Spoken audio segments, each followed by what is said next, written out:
warahmatullahi wabarakatuh. Di sini kami akan menjelaskan sedikit hal mengenai syirik. Kenapa sih kita harus mengetahui makna dari syirik itu? Nah, hal inilah yang akan kami jelaskan. Dimulai dari pengertian syirik itu sendiri, lalu masuk ke dalil-dalil, apa saja sih dalil-dalil yang terkait mengenai syirik. Lalu, apa akibat dari orang yang melakukan perbuatan syirik, jenis-jenis dari syirik. Lalu kita lanjut dengan perbedaan dari syirik dan TBC. TBC bukan penyakit ya, tapi tahayul, bid'ah, dan khurafat.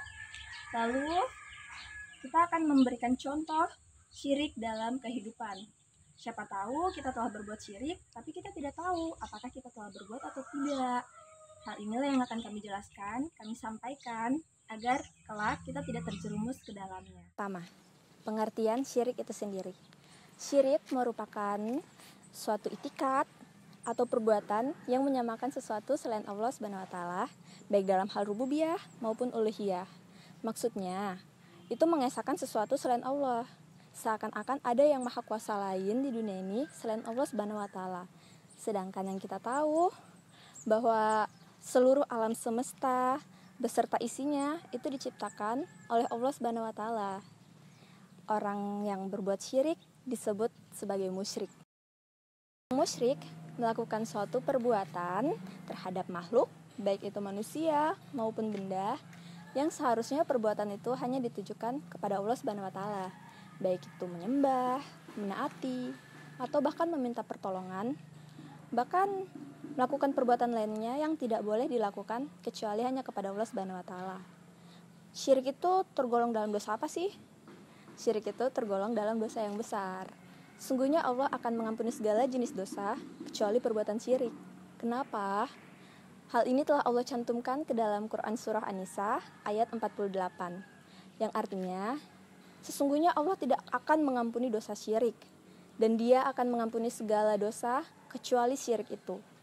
Barang siapa yang mempersekutukan Allah, maka sesungguhnya dia telah berbuat dosa yang besar. Karena itulah kita tidak boleh berbuat syirik. Dilanjutkan dengan dalil dari perbuatan syirik itu sendiri yang akan dilanjutkan oleh teman saya.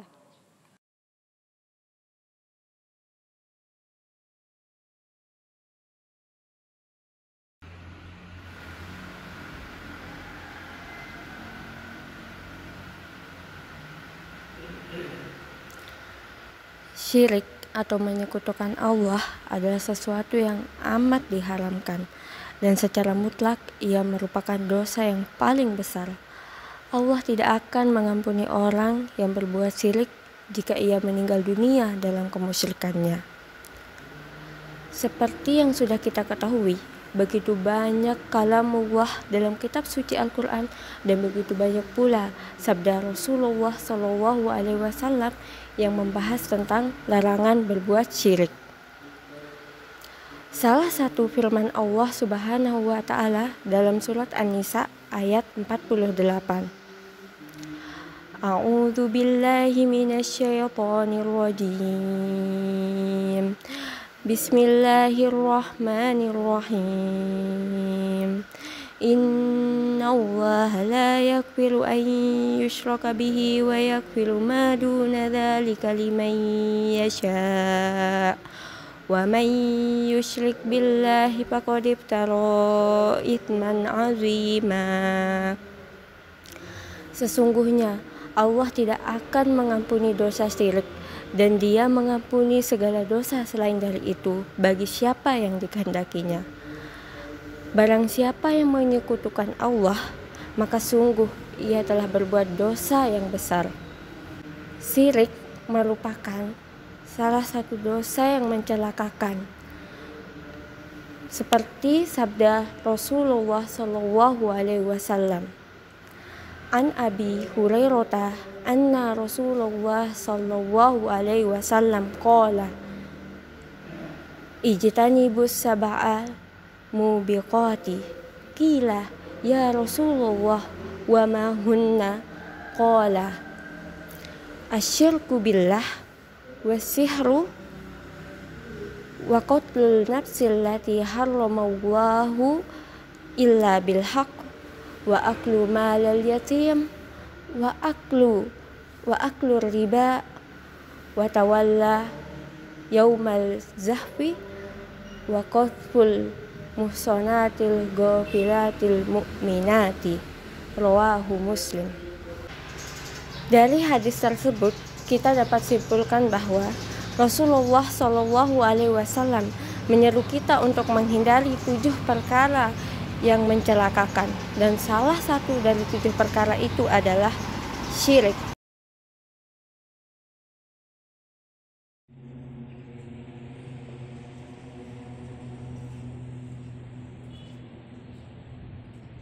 Ada beberapa contoh dari perilaku syirik, di antaranya yang pertama, perasaan bimbang dan ragu. Perasaan bimbang dan ragu merupakan salah satu perbuatan dari syirik. Kegoncangan inilah yang membuat hati para pelakunya akan menjadi gelisah. Pelakunya tidak akan merasa tenang dan mereka tidak puas dengan apa yang dimiliki. Yang kedua, diharamkan surga baginya. Allah mengharamkan surga bagi orang yang mempersekutukannya, dan tempat mereka adalah neraka, kecuali mereka bisa memperbaiki dirinya.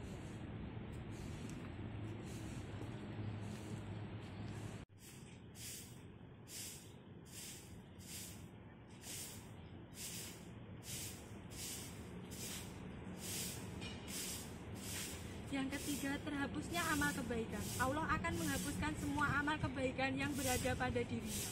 Dan yang terakhir, sulit menerima kebenaran.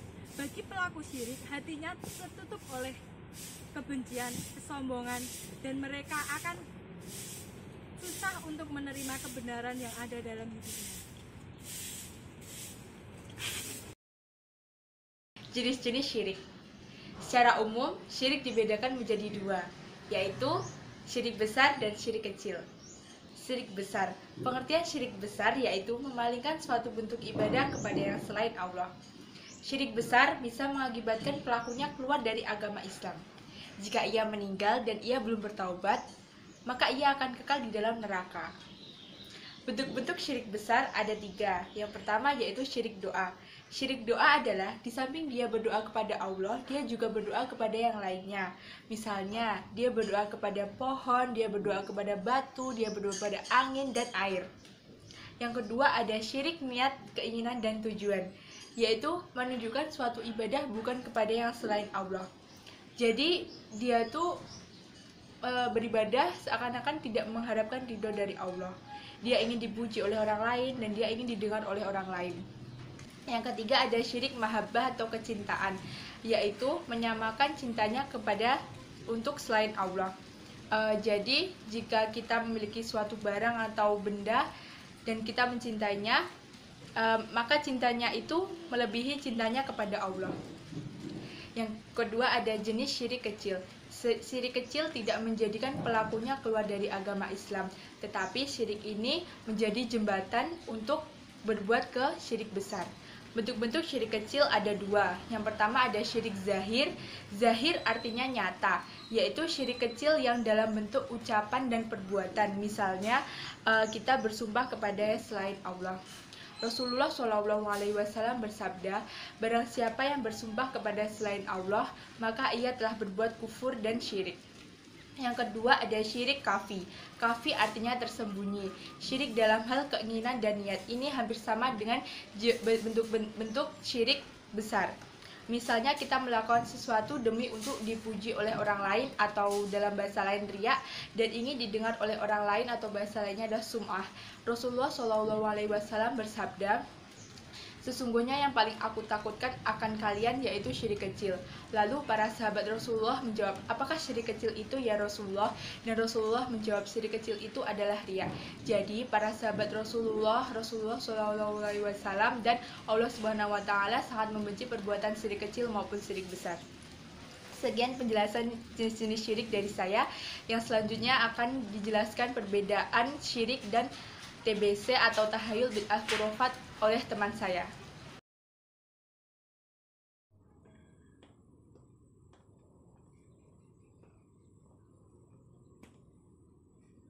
Syirik, tahayul, bid'ah, dan khurafat merupakan istilah yang berbeda. Adapun perbedaan istilah tersebut, yang pertama, tahayul. Tahayul merupakan kepercayaan terhadap musibah yang dibawa oleh makhluk ciptaan Allah Subhanahu Wa Taala, seperti burung hantu, kucing berbulu hitam. Adapun selain itu, yaitu kepercayaan terhadap hal-hal yang dikeramatkan seperti kuburan atau pohon besar. Yang kedua, yaitu bid'ah. Bid'ah merupakan sebuah ibadah yang dilakukan suatu kaum namun tidak pernah dilakukan oleh Rasulullah SAW. Bahkan sahabatnya pun tidak pernah melakukannya. Seperti contoh, adat istiadat Jawa. Seperti memperingati seseorang yang kandungannya sudah mencapai 7 bulan.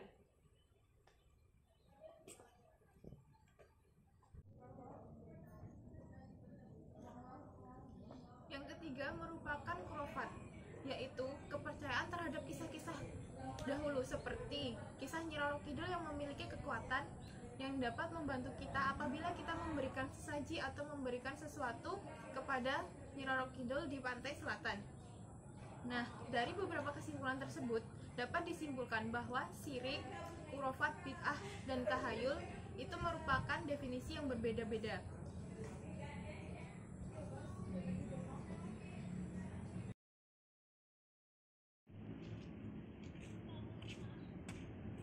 Dalam kehidupan sehari-hari, kita sering menjumpai berbagai macam tindakan atau perilaku yang awalnya kita anggap biasa saja, tapi ternyata hal itu menjurus kepada sifat syirik. Beberapa di antaranya akan kita bahas.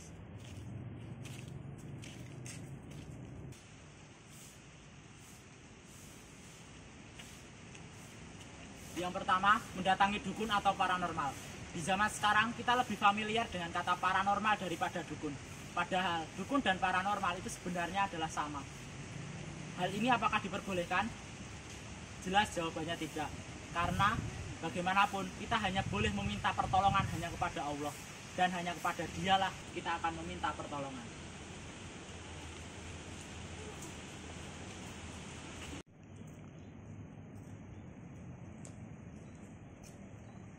Yang kedua, menggunakan jimat sebagai pertolongan.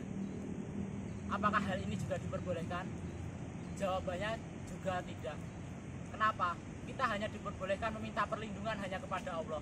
Dengan menggunakan jimat seperti gelang, anting, cincin, dan sebagainya, kita sama saja percaya kepada setan.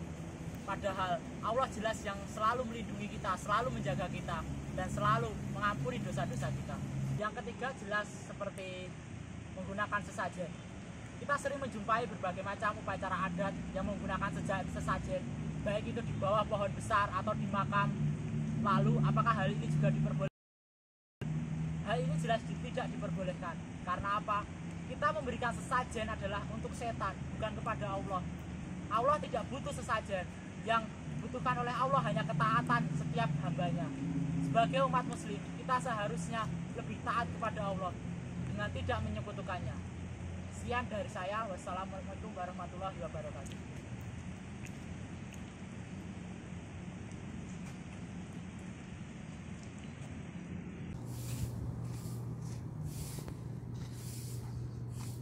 Demikian yang dapat kami sampaikan. Apabila ada kesalahan, kami mohon maaf. Billahi taufik wal hidayah. Wassalamualaikum warahmatullahi wabarakatuh.